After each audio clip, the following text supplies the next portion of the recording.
পৃথিবীতে প্রথম কোনো দেশ এখনো পর্যন্ত 3 বার স্বাধীন হলো। কি চমকে গেলেন তো? তাহলে চলুন জেনে নেই মূল কাহিনী সম্পর্কে। গত 5ই আগস্ট পদত্যাগ করে দেশ ছেড়ে পালিয়েছে বাংলাদেশের প্রধানমন্ত্রী শেখ হাসিনা। কিন্তু কেন প্রধানমন্ত্রী দেশ ছেড়ে পালালো?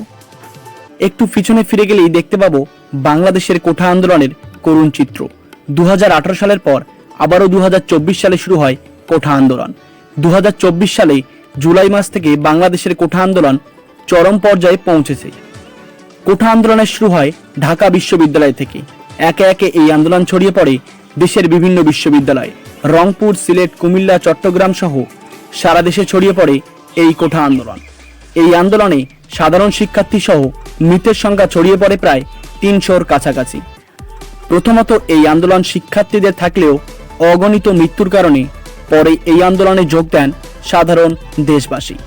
সাধারণ শিক্ষার্থী, দেশবাসী ও বিরোধী দলের আন্দোলন ও বিক্ষোভের চাপে পদত্যাগ করতে বাধ্য হন প্রধানমন্ত্রী শেখ হাসিনা। যদিও প্রধানমন্ত্রী শেখ হাসিনা সর্বোচ্চ শক্তি প্রয়োগ করে ক্ষমতা টিকিয়ে রাখার চেষ্টা করতে চেয়েছিলেন, কিন্তু দেশের সেনাবাহিনীর সঙ্গ না দেওয়ায় বাধ্য হয়ে পদত্যাগ করেন। শেখ হাসিনার পদত্যাগে সারা দেশে ব্যাপক বিক্ষোভ দেখা যায়।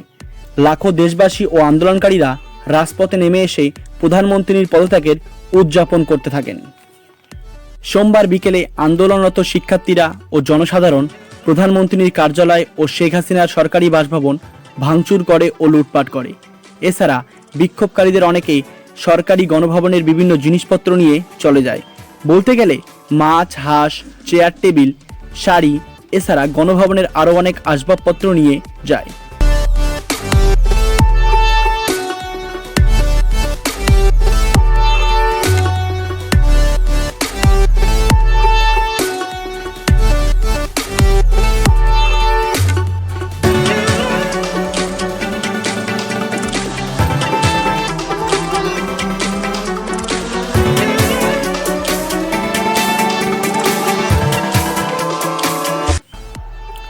বিক্ষোভকারী ও আন্দোলনরত শিক্ষার্থীরা বাংলাদেশ সংসদ ভবনেও হামলা চালায় এবং সংসদ ভবনের বিভিন্ন জিনিসপত্র ভাঙচুর করে।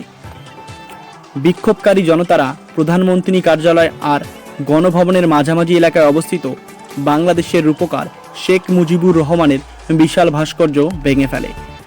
আন্দোলনকারীদের মতে দীর্ঘ 15 বছর ধরে আওয়ামী লীগ সরকার যে অত্যাচার করে দেশবাসীকে, সেই অত্যাচারের ফলপ্রসূত দেশবাসী বঙ্গবন্ধুর মূর্তি ভেঙে ফেলে। কোঠা আন্দোলনে সরকারের পক্ষপাতিত্ব করা বিভিন্ন সংবাদ সংস্থাতেও হামলা চালায় বিক্ষোভকারীরা। হামলা চালায় 71 টেলিভিশন, এটিএন নিউজ, সময় টেলিভিশন সহ বেশ কিছু প্রতিষ্ঠানে। সাধারণ শিক্ষার্থীদের নির্বিচারে পুলিশ গুলি করে হত্যা করায় ক্ষোভে দেশবাসী বিভিন্ন থানায় আগুন লাগিয়ে দেয় এবং বিভিন্ন জায়গায় পুলিশকে হত্যা করে। এছাড়া সারা দেশের বিভিন্ন জায়গায় আওয়ামী লীগ পার্টি অফিসে হামলা ও আওয়ামী লীগ নেতাকর্মীদের হত্যা করে। সংবাদ সংস্থা এএনআই জানিয়েছে, শেখ হাসিনা একটি C-130 পরিবহন বিমানে ভারতের উত্তরপ্রদেশের গাজিয়াবাদ হিন্দন বিমান ঘাঁটিতে অবতরণ করেছিলেন। বিভিন্ন সংবাদ সংস্থার সূত্র অনুযায়ী জানা যাচ্ছে, শেখ হাসিনার ভিসা বাতিল করেছে যুক্তরাষ্ট্র ও যুক্তরাজ্য উভয় দেশেই। বাংলাদেশের রাষ্ট্রপতি শাহাবুদ্দিন জানান, অন্তর্বর্তীকালীন সরকার গঠন করে দ্রুত নির্বাচনের ব্যবস্থা করবেন। অন্তর্বর্তীকালীন সরকার গঠনের প্রধান উপদেষ্টা হিসাবে নোবেলজয়ী ডক্টর ইউনূসকে চায় বৈষম্য বিরোধী ছাত্র আন্দোলনকারীরা। কোঠা বিরোধী আন্দোলন নিয়ে শুরু হওয়া আন্দোলন সরকার পদত্যাগ আন্দোলনে বদলে যাওয়া নিয়ে আপনাদের মতামত জানাবেন। ভিডিওটি ভালো লাগলে অবশ্যই শেয়ার করবেন আর এই ধরনের ভিডিও পেতে পেজটিকে ফলো করুন। ধন্যবাদ।